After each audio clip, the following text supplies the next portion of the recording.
Good afternoon and welcome to the conversation with Al McFarlane. I am W.D. Foster Graham and I'm the book review editor for Insight News, and I will be your host for this Book Chat Thursday. Here on the conversation with Al McFarlane, we provide robust, stimulating, and inspiring conversation discussion from all aspects of the African and African American diaspora. And we are pushing for 2,000 subscribers to our channel. So if you are enjoying our content, please like, share it, and subscribe to Inside News Conversation with Al McFarlane. Now, I'd like to take a moment to do a couple of announcements today. On the literary end, on Saturday, February 8th, the Minnesota Black Authors Expo will be hosting its next event at the Galaxy Library on Saturday, February 8th in Apple Valley from 9 a.m. to 3 p.m. And on Saturday, February 22nd, there will be a We Are Wordsmiths literary community event at St. Peter's AME Church at 401 East 41st Street, Minneapolis, Minnesota, from 6 p.m. to 8:30 p.m. And this event is free and open to the public, as is the Minnesota Black Authors Expo event at the Apple Valley Library. It is my great pleasure today to have a mother-daughter team for today's show. So, mom is Dr. Naomi Rae Taylor. She is a committed social justice and racial equality educator, researcher, and author with a focus on promoting diversity, equity, inclusion, and belonging, in other words, DEIB, earning her doctorate in educational leadership from Hamline University, and she is a certified intercultural development inventory administrator. Her career spans roles as an elementary teacher, professor, and director in large public and private K 12 institutions. Now, as the founder of Pleasant Spirit Consulting, Dr. Taylor offers consulting services, including educational and life coaching and culturally responsive teaching, which is aimed at fostering equity in educational and organizational settings. Now, her work is reflected in her publications on equity leadership, identity, culturally representative pedagogy, and intercultural competency. In 2024, Dr. Taylor published two books: a memoir, Choosing to Belong, a memoir of faith, identity, healing, and learning to love myself. She co authored Cultivating Courage, Innovative Strategies for Developing a Critical Equity Leadership Identity with Dr. Lanice Locke. Beyond her professional pursuits, she emphasizes self care through family time, meditation, reading, writing, hiking, and yoga, maintaining a holistic approach to well being while navigating her impactful work. Now, her daughter is a returning author here on the Conversation Al McFarlane, Mercedes Yarbrough, also known as Mizz Mercedez. She is also a community leader, educator, and advocate. She is a proud Rondo descendant, a mother of four, and an inspiring force in community engagement and education. And as the community engagement director at 825 Arts, she is dedicated to creating inclusive spaces that celebrate the rich history of the Rondo and Frogtown communities. Now, with over a decade of experience in special education and behavioral support, Mercedes uses innovative teaching methods to inspire youth, incorporating technology, comic books, and cultural pride into her curriculum.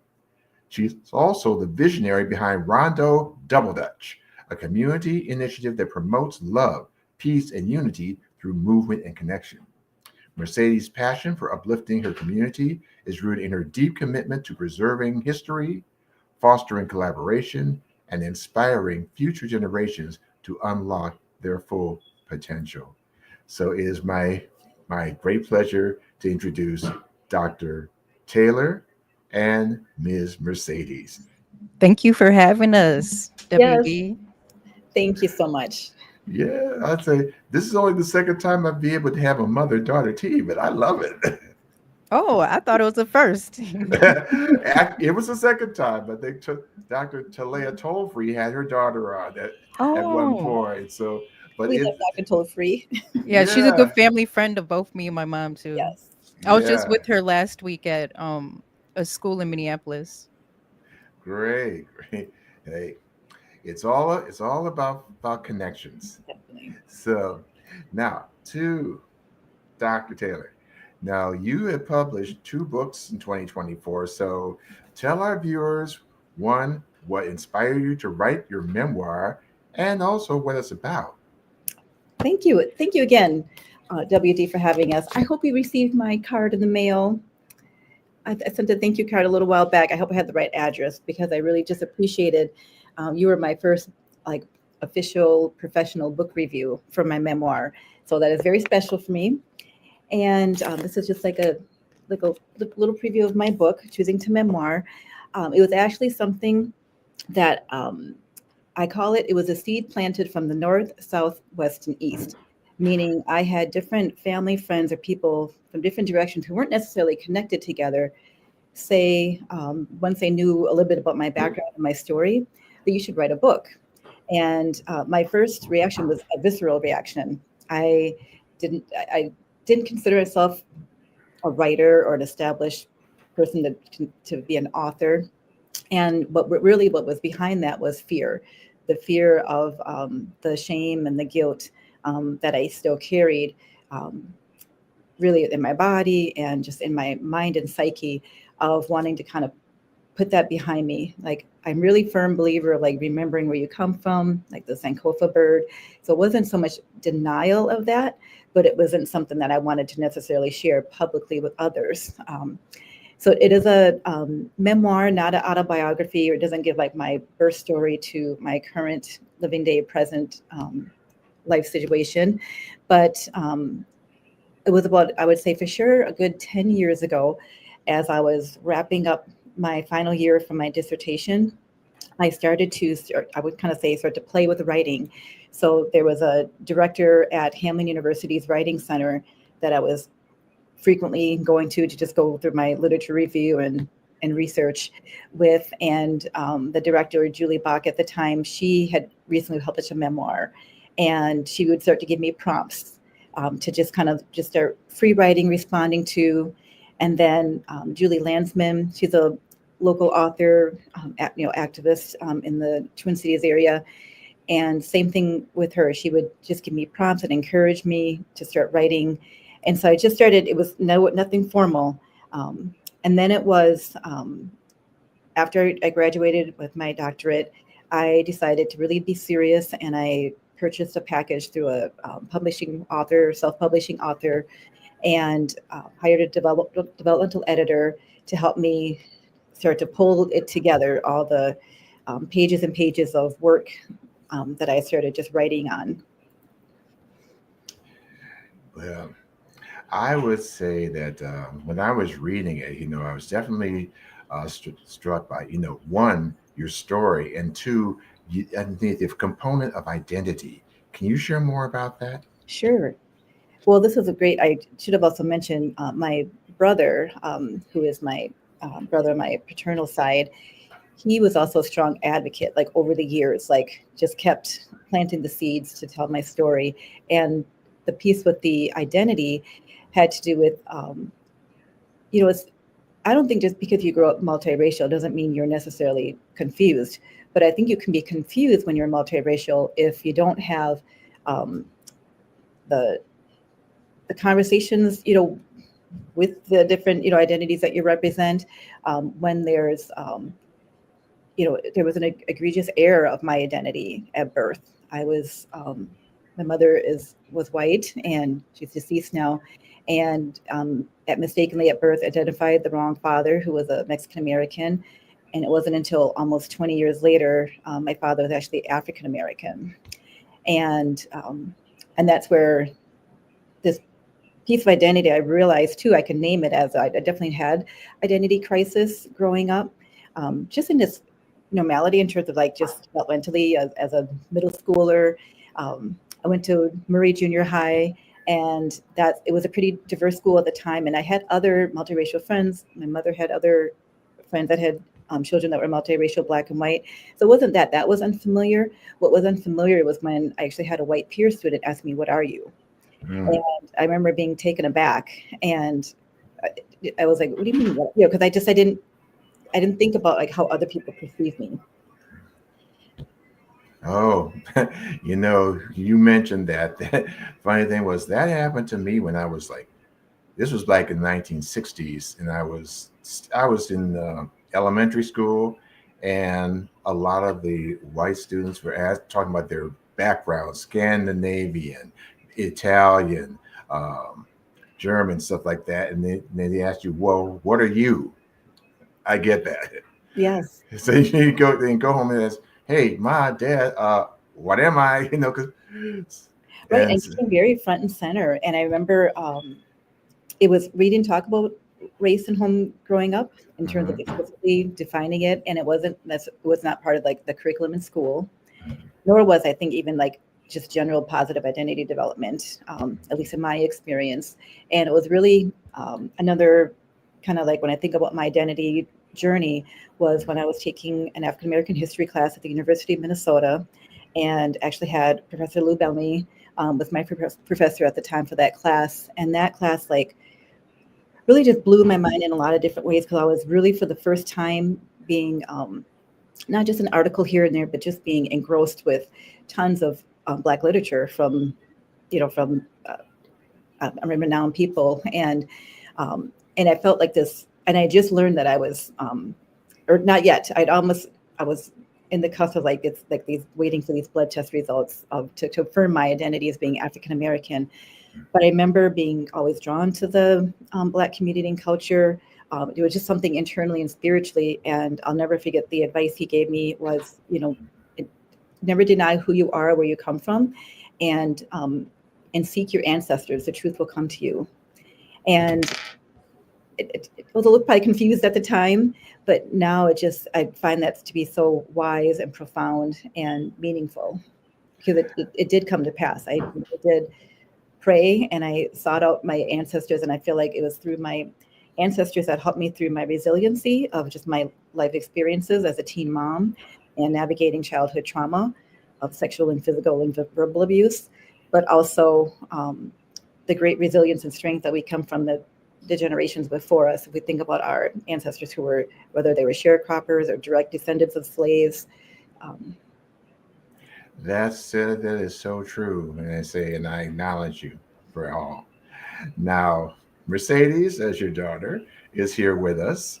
And so Mercedes, you want to jump in, just jump in. Oh, okay. Okay. So what was it like to grow up as a teen mom and then write a book about it 25 years later?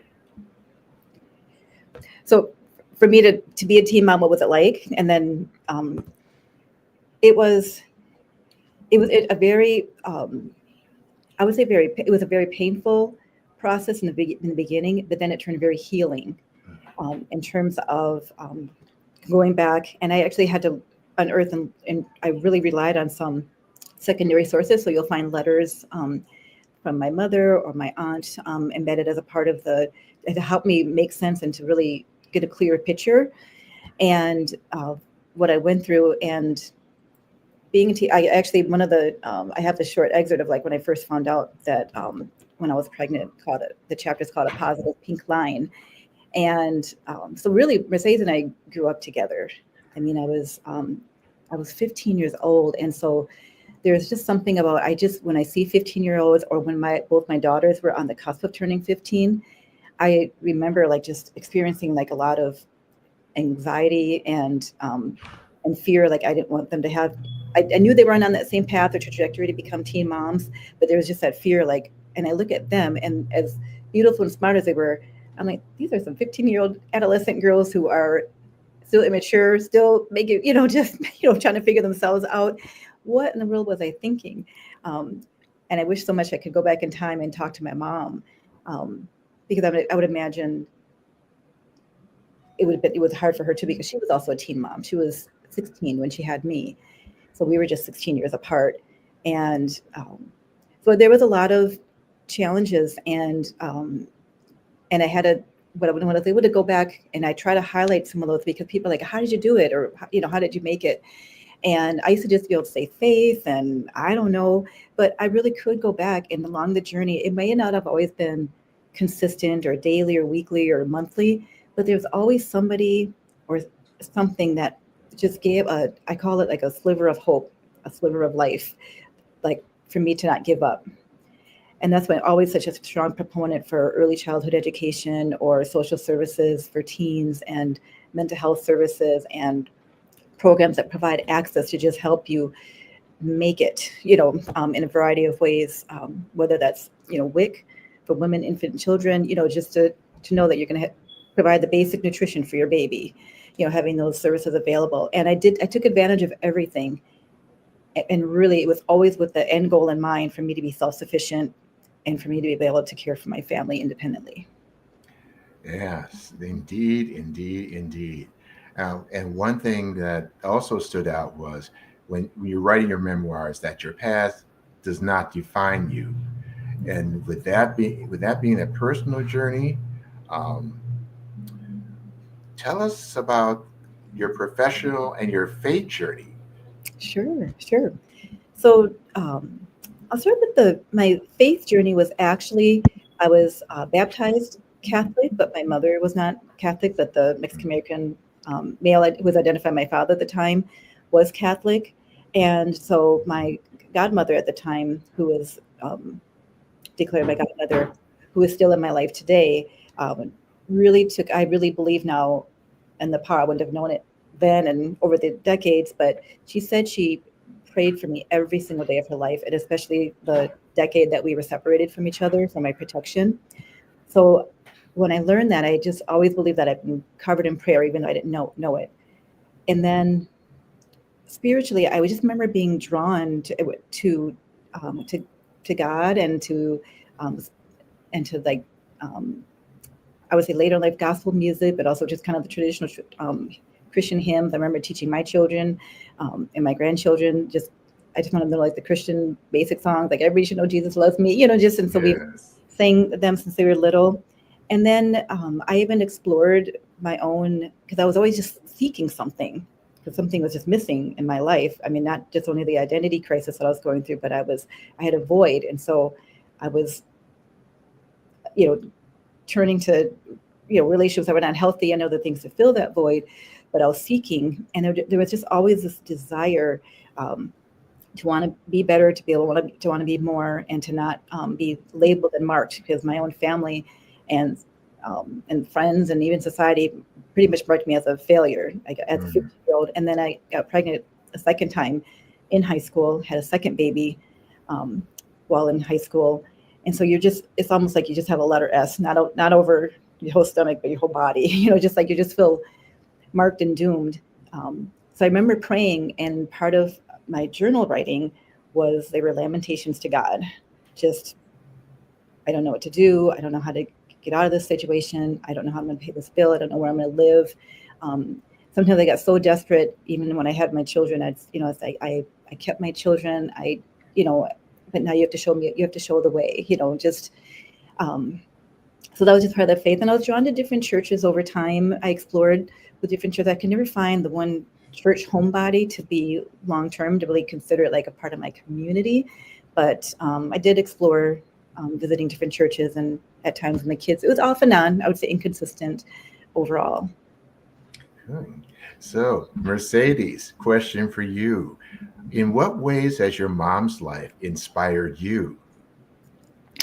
Well, I didn't know at the time because as a child, my dream and aspiration was to be a basketball player. But due to an injury and just personal reasons, that dream ended in high school.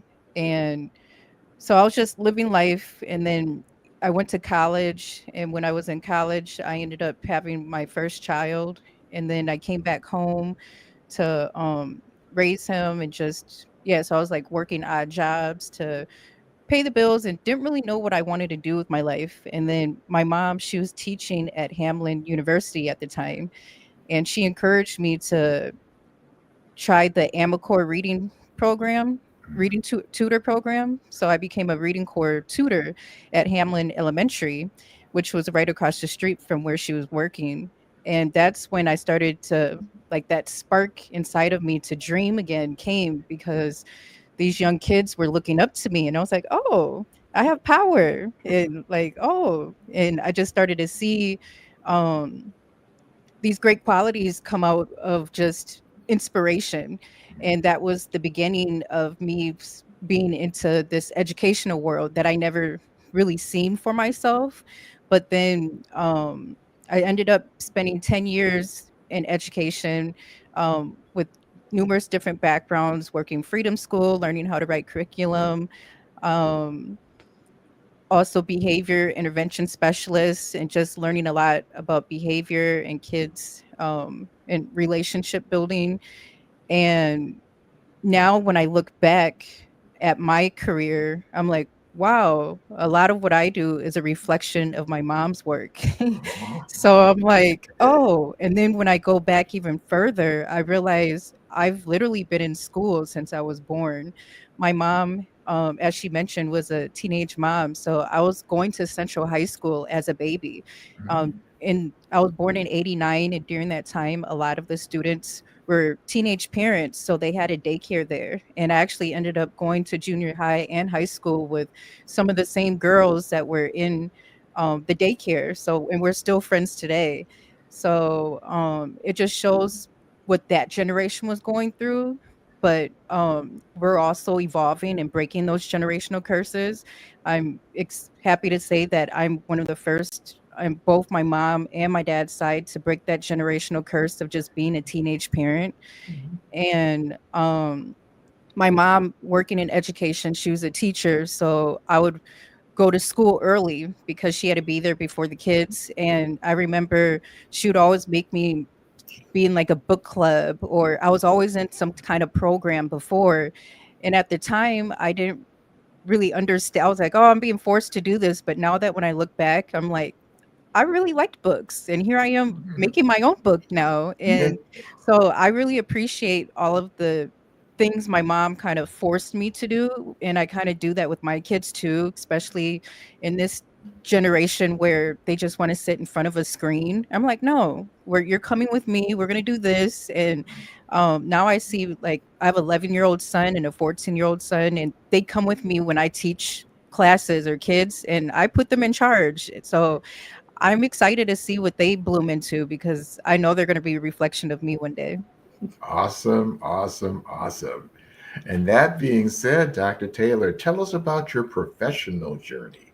Oh, yes. So I was fortunate enough, as Mercedes mentioned, at Central, they had the daycare there. What was interesting, though, was that when I got pregnant the second time, they had a rule you couldn't have 2 children there at the daycare at the time. And so I was in fear of, or at risk of, like, not being able to graduate again because I didn't have childcare available. But then there was one of the social workers on a program called Stride, and they provided daycare assistance for mothers who were in school. So I was able to take, like, my senior year, bring Mercedes to the daycare, and then my son went to the Midway YMCA daycare. And one of the things in high school, it was one of the counselors who's, she's in the book as Miss Shasta. She asked me as we were preparing for my senior year, what are your plans for after high school graduation? And I just had planned to I knew I needed to work, I needed to pay bills and try to get my own home with my children.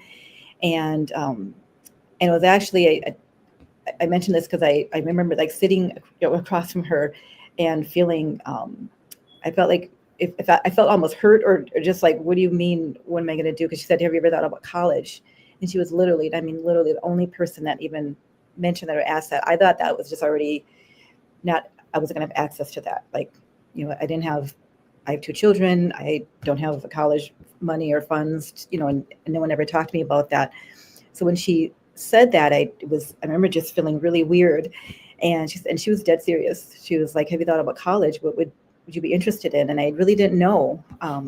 I was in so much survival mode of just trying to make sure I met my high school requirements and then becoming a mom, and was just dealing with a lot of drama, peers, and with the fathers of the children, that I said, well, I've always thought about maybe being a teacher. I used to play school when I was younger, and I do like to be in control. I'm very organized Hey. and create little, used to create stuff, make my younger sister kind of participate and play.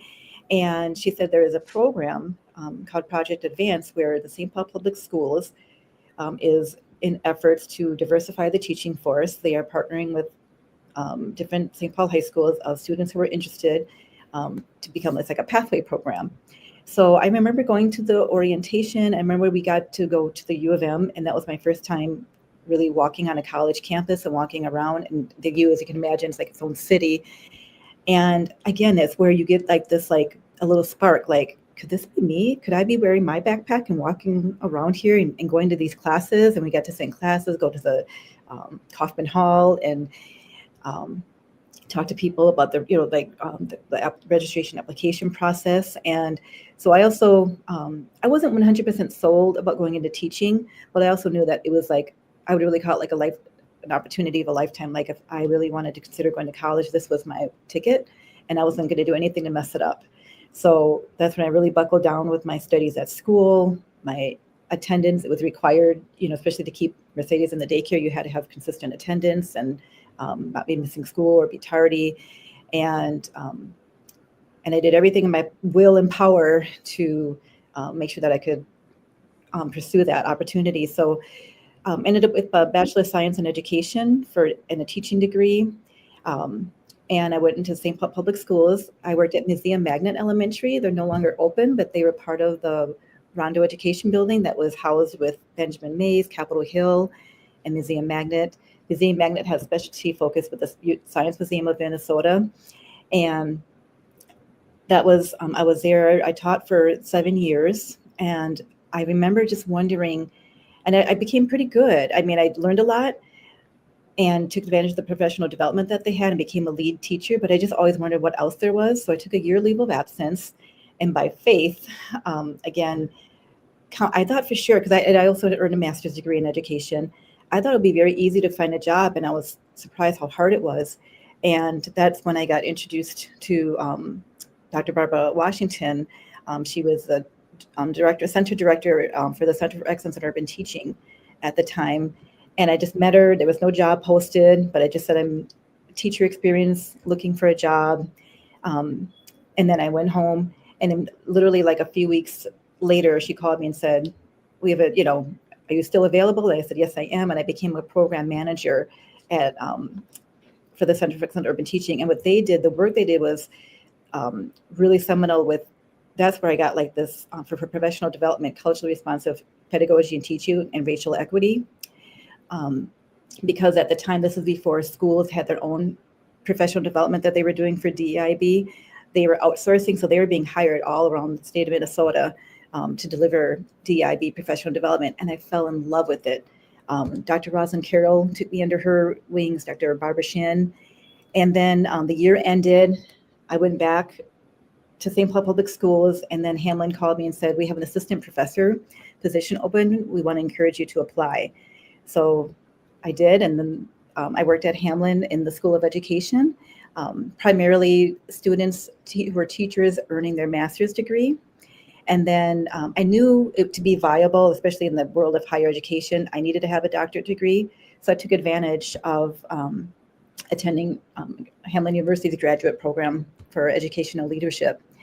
And then after that, I really was at a crossroads of, do I want to pursue a tenure track, in terms of higher ed, or something different. And I really missed being in the schools and making a difference. I always find myself very practitioner based.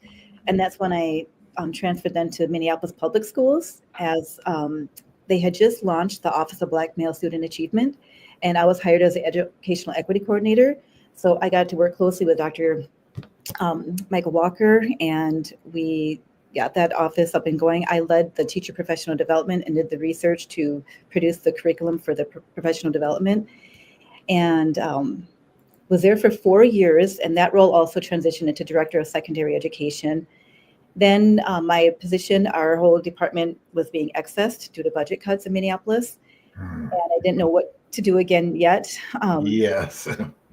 Then from there, I actually returned back to the classroom at Oakdale Elementary for a fourth grade long-term sub position. And it was very humbling because, I'd been out of the classroom for a while, and here I've been coaching teachers, coaching principals, leading professional development. And I just didn't plan to go back as a classroom teacher, but I had bills to pay. And during that time, she actually called me for advice because I was a behavior intervention specialist, and I would tell her stories. And then now she's coming back into the classroom, and I'm like, see, because she didn't understand where I was coming from, but now she's in the classroom and she's able to see and understand. And I was able to give her just advice or things that I did behaving or working with behavior management. No, it was you could apply theory, and it was a test of practice, like practice what you preach and to put it into action. But I got very stuck. I had a high needs classroom. More than 50% of my students had IEPs, were receiving special education services. They weren't, they were not reading at grade level and for math, and I was just overwhelmed. Mercedes was definitely, in terms of, I would say, making sure that I still bridge fun with the learning and fun with the students. And I knew the importance of the relationships, but, I didn't always feel up to the times. And so I would get like, what are the newest music or radio, just kind of things that I could play. And I would play that music as the students were coming in, and they're like, how do you know that song, Dr. Taylor? So yes, Mercedes was, it was fun to lean on her. And then from there, where I'm currently I'm a director of intercultural life at St. Paul Academy and Summit School. My daughter's also a student here. She's been a student here since kindergarten, is currently a senior. And what's interesting, I'm just trusting the path that God has led me on, because I would have never imagined having a position solely dedicated to DEIB. And I didn't imagine myself working in a private school, but here I am. And one of my mentors told me that there are equity needs everywhere, and that we need Black and brown and white students to see other people of color in all different type of spaces. So whether you're out in the suburbs or the city or private, public, we need role models. And she's like, if that's where you're called to be, take your assignment, bring the best of what you can bring, learn a lot. And I have been. I've learned a lot, but really proud of the work that I've been able to do here. Yes, indeed. But it's often said, without a test, there is no testimony. Yes. Mm-hmm. And thank you for your testimony. Thank you. So now, Mercedes, I know we just covered one question regarding how your mom's journey is in your journey. Now, but for our viewers, what inspired you to create comic books? Growing up, one of my favorite comic book series was Captain Underpants. So I already had like this attachment to comics. And then my dad, he would always take me to like pawn shops or collectible places to like get sports cards and comic books. So I actually have a collection of comic books that my dad would buy me, and he would always tell me like, save it, it's going to be worth money one day. So but I just love the imagery. And then working at Freedom School, I really learned how to create my own curriculum. And during 2020, school was boring. It was distance learning. And I was like, whoa, if we're staying in social distancing, the school system's going to fall apart, because this is not surviving. And I did notice a lot of our kids, most of my students I worked with, they could not read. They didn't even want to pick up a book. And that's what inspired me to create something that was fun to read. And I knew the imagery through comic books would attract the kids to just pick up the book. And as long as I could get them through visually, then I could give them the information. So as you can see behind me, those are two of my books. When I go to schools and my banner's up, you should just see the kids' faces. They look and they're staring at the picture. So now they're interested to know, like, what is this about? What is it? So that's really what it was. It was to just find a fun, creative way to get these kids to learn their history or get information they needed to know. Because I read so many excellent Black history books, but visually it was not appealing. So if I'm an adult and it's hard for me to really get engaged and read this, I know this generation is not even going to give it a time of day. So um and at the time I had a business called Sprinkle My Feet where I was customizing shoes, and I was trying to find creative ways to get the kids to want to have like a Sprinkle My Feet birthday party. So I made a cartoon, which later I realized was a social emotional learning video. So that's when I started making cartoons to get the kids engaged, and then that turned into video games next. So just finding fun creative ways, meeting this generation where they're at to learn and learn their history and see their history from a positive lens is what I really care about, because I didn't really learn Black history from a positive lens until I started working at Freedom School. And I was like, why aren't we learning this? Like, if I wasn't exposed to Freedom School, I went Black to the Future would have never been created. So shout out to Freedom School.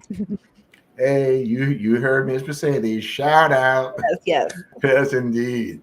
Now, so I love your comic books. I as soon as I get them, I'm ready for the next one. So Ms. Mercedes, if you can tell our viewers what Rondo Days and Broken Robots is about, and Mom, if you have something you want to put in there, just jump in. Okay. So 2021, I just want to give this background story because it shows the context of why Rondo Days was created. So 2021, I'm pregnant with my fourth child. And at the time, me and my family, we were living in Shoreview in a townhome, just 2 bedrooms. So we had 3 kids and there's 5 people, and it was not big enough. So we're searching for a home, and we ended up finding our home back in Rondo, where we're both from. My house is located on Central Avenue, right across the street from Central Village Park. So February of 2021, we move in. COVID still very present. The park was very vacant. A lot of suspect activity was happening. I didn't see it as safe. I didn't want my kids to go over there. And then when the summer came, my husband, he would bring our kids over there to train in football. And he was like, if we're going to live here, we got to make this our community. And he's like, we can't just be afraid of the park. Like, for it to change, we have to be the change. So he started bringing our kids there, and it became a different scenery. People would drive and stop and stare because they couldn't believe this Black father was training these Black boys. And then he ended up bringing his football program there, so the park was full of Black dads and these Black boys just doing something positive. And the energy was really receptive. And that summer, we started seeing more and more kids from the neighborhood come to the park. And then that summer, I started to see random parties happen. And at the time, I just released Black to the Future. So I'm just trying to market. So I would go over there with my books and like, hey, I just released this comic book, blah, blah, blah. And I met this guy named Eric Wise. He's from Trust for Public Land. And he was like, he's like, yes, I work for Trust for Public Land. We're trying to bring awareness to this park to redevelop it. And he was like, I'd love to meet with you because we're hiring artists. And he was like, I want you to make a comic book about this park. I meet with him, and that conversation turned into a trilogy series revolving Rondo. So that's where the Rondo Days comic came about. And then I took that very seriously. So I started interviewing a lot of Rondo elders. And that's when I learned how historic Central Village Park was, which the community I live in. So many of my neighbors, they built their house. So talking like one of my best friends now, her name's Dee Dee Ray. She's my neighbor. She's 83, 84 now, but she built her house in the 70s and gave me so much wealth of knowledge. She's a legend herself. She introduced me to all her friends. And and then I learned more about my own family because my grandparents have passed. My last name's Yarbrough. And when I would say my last name, everyone knew my family. And that's when I learned that my great grandmother actually lived on the same block as me, Central Avenue. So at the end of my block that I live on now, my great grandmother lived there. It's now replaced with the community action program daycare. But my grandmother's house was there before she was displaced, and they started to redevelop the area. So that's what really sparked and just flamed this new passion inside of me to really care about Rondo on a deeper level, because I was raised and grew up here, but I didn't see it for what it is until I became an adult. And now I'm like, wow, this is a very special place that was built off community and love and knowing your neighbors. So my work the past 4 years has really been to re-spark that spirit of Rondo.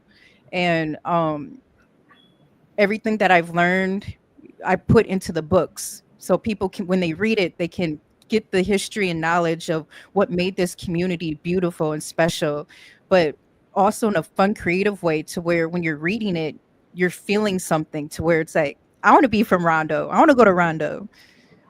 Well, really, I'd have to give Mercedes a shout out. The events that she's held at Central Village Park and the transformation that's already take place is amazing. From not just cleaning it up and beautifying it, but just the events and the spirit that she brings with. She's had movies in the park. She's at a haunted house in the park, and there are free events. And then what I love to, what I'm so proud of her about is this, just the connections that she has made. And I'm so grateful. I mean, so many people, I know Dee Dee, their neighbor, but so many other women. And it's one of those things, like as a mom, you always want better for your children and the next generation.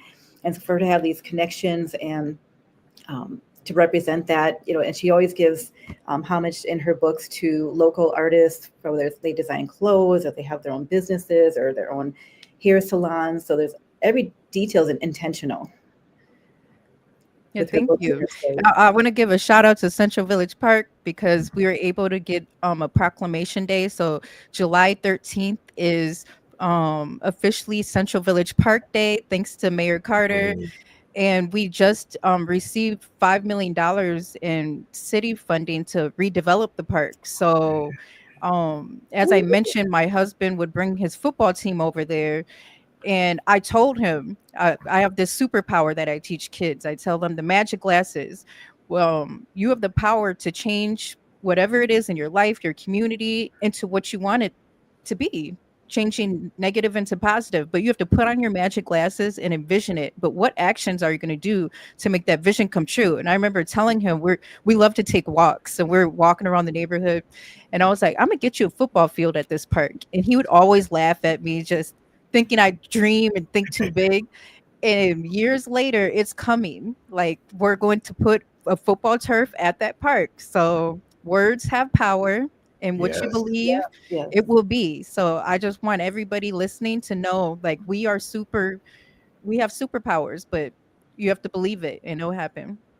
That's true. Hey, you heard it here. You heard it here. And they say what starts out as in the mind manifests externally. Yes, the power of the mind. So going back, you asked what Broken Robots is. Right. So during 2020, I kind of had a spiritual awakening, and Broken Robots was actually my husband's story that he brought up. He realized our oldest son at the time, he would watch YouTube videos and watch other kids play with toys, and he realized, like, whoa, there's a generation that they're not using their imagination because they're just watching other people like use their imagination.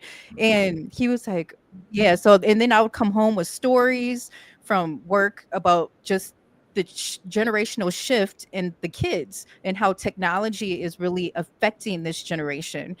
And then as time went on, I just started to really see the spiritual component start to leave this generation as well. And I was like, we need to make this into a comic book, because I had just released a couple comics, and I was like, this could be a really special comic. So me and him came together to create Broken Robots, and it's really to inspire this generation to be a broken robot. A robot is a man-made thing that does not have a spirituality or consciousness or even a brain and is being controlled. So to be a broken robot means you do have a mind, you do have a soul and conscious. And we're not saying don't use technology. We're trying to educate and teach this generation to be in control of technology and not be controlled by it, but also have a balance. So still go outside and have fun, talk to people, have that social interaction. And that's where a lot of these events came about, in like Rondo Double Dutch. It was inspired because I was trying to find fun, creative ways to have an event to get the kids to have fun outside. And I knew Double Dutch was an activity where you had to use your mind to jump in the ropes, move your feet. And that's where Double Dutch came about. And that just bloomed into something big. I didn't know God had that plan for me, but I'm happy he did. But Hey, yeah, so I just been on a mission to inspire this generation to be a broken robot, use their mind, be themselves, and disrupt these systems that are trying to control us. Like right now, I'm trying to encourage these adults, be a broken robot. Don't pay attention to what the president is saying and the things he's doing. That's trying to control our mind. It's trying to instill fear inside of us. Like, no, continue to be fearless. Change is happening. We are the change. But if we get controlled in that mindset of like, oh, he's doing this and we just live in fear, then they're going to control us. But no, let's control us and do what we know is right. there you go. There you Mhm. go. So another question to you, say, so in your comic books, how much of that have you incorporated in your teaching? Um, all of it, all the time. I want to Hey, give a yeah. shout out to Dr. Darcille Hill. She let me have a Ms. Mercedes class at Freedom School in St. Paul Public Schools. So a couple years for the summer. For 6 weeks, I got to teach my own curriculum, and that was my test to really know if what I'm creating works. And it did. So that just boosted my confidence to because I'm not a licensed teacher. I was a college dropout, but that's also a system that I'm trying to change because I've worked with some excellent educators that were support help. They were like me, just working at Freedom School, but we learned how to teach. And that's where the slogan, your kid's favorite teacher, comes from, because a teacher is someone who's giving their time, energy, and love. Anybody can be a teacher. And the kids are learning from those caring individuals. So we have licensed teachers that aren't teaching kids because they don't care about our kids. And it's the TAs, the help, they are the ones teaching. So I just want to give a shout out to the underdogs because I was an underdog, but um just create another way to give those opportunities to let them be able to teach and actually make a livable wage so they can because they are teaching a lot of like the behavior support. I was a social worker, counselor, um teacher. Like I had 5 jobs, and Hey, like we need to be paid for that because it takes a lot out of us, but it also shows our black girl magic that we have. there you go. There you go. Now, I have a question now that I have asked, my authors is, and because I also think about you, Mom, with the memoir, as well as you, Ms. Mercedes. From where you are right now, what advice would you give to your 15-year-old self Mm. from where you are now? Mine would be never stop dreaming. I will say when I was 15, I stopped dreaming because that's when my injury kind of took me away from basketball. So I stopped dreaming. And I always tell people when you're not dreaming, you're not living because you're just a body and a soul that's out here lost. And it wasn't until I started to dream again to where I felt like I had purpose and was just inspired and motivated to um be what I know I was placed here to be in the world. So yeah, never stop dreaming. Oh, I if I go too long, cut me off because I would say like so many things. I would tell myself, as my 15-year-old self, you are worthy, you're valuable, you are enough. This too shall pass. meaning, when you're 15 years old, whether you're in a, a crush or dating relationship, or you have friendship or peer drama, or, just you maybe failed a test or something, those things will pass. Like, time does heal. But I think the biggest one, especially for me, would be that you are worthy, that you know, there's values, and to also establish, I remember with one of my, um, this was planted on my heart too, was with Mercedes, as she had a wonderful group of girls that they played basketball, grew up together with. And as she was approaching 15, I shared earlier, I started to get a little bit of anxiety, like, oh, how do I make sure to prevent, I don't want her to, repeat the pattern like me, my mom. And so I created a teen Bible study group. And I did find like some curriculum, but I altered it and changed it, made it really activity based, and always provided food and snacks. We hosted in our home. We went camping once or twice, I know for sure one time, with the girls. And part of with the intention there was to be not just preventative, but also just to kind of do a self check-in, like where are they at spiritually. And so many of the girls were like, I'm questioning my identity or my gender, or I'm not sure if I want to be Christian or not, or no one's ever talked to me about being Christian. So it was very just, it was not, I wanted to make sure that I wasn't being too narrow, or it wasn't to judge somebody, whether you're Christian or not, or good or bad or not. It was about just exploratory, just kind of that identity development. And I remember one of the most important activities I thought was for them to create boundaries for themselves and to identify their non-negotiables.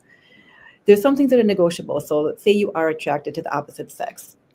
Maybe, your preference is somebody that's 6 feet, but you find a great person who's 5 foot tall. I know you, but you don't want short dudes. Like, that might be negotiable, someone's height, or you prefer, you're attracted, your things that you're attracted to, someone, dark brown eyes or blue eyes or something. But establish the things that are non-negotiables. And some of the things that they would come up on their list was, somebody that's, doing drugs or selling drugs, or who's abusive, or who has, some of them didn't want to be dating anyone that, that wanted to have relations before marriage, or, because they wanted, they just wanted to have their timing and such. So it was important to have those non-negotiables established, because I think when you don't have guidance in life, and I saw that with my mom and her journals too, she pretty much like rip and ran the streets, and she was a runaway girl since 11 years old, and was in and out of juvenile detention centers. And if you just kind of go where the wind blows you can end up in some very dangerous, harmful and irreconcilable situations. So to just know a little bit of, like, we can't necessarily control life around us, but identify what you can control, and really use it for good, and fill yourself and be attracted to good things. That is so true. So true. Now, for our viewers also want to know, where can we purchase your books? MizzMercedes.com, MizzMercedes. I mean, Z.com. That's my personal website. You can learn more about me. You can play my video games for free on there. Also, watch the cartoons that would teach you how to unlock some of your superpowers, such as the magic glasses, Black Girl Magic. But yeah, my website is where you can find, or if you can catch me out, I do a lot of vendors booths. I usually have my books available at my events as well. I should also, Mercedes, she's been hired as my marketing manager.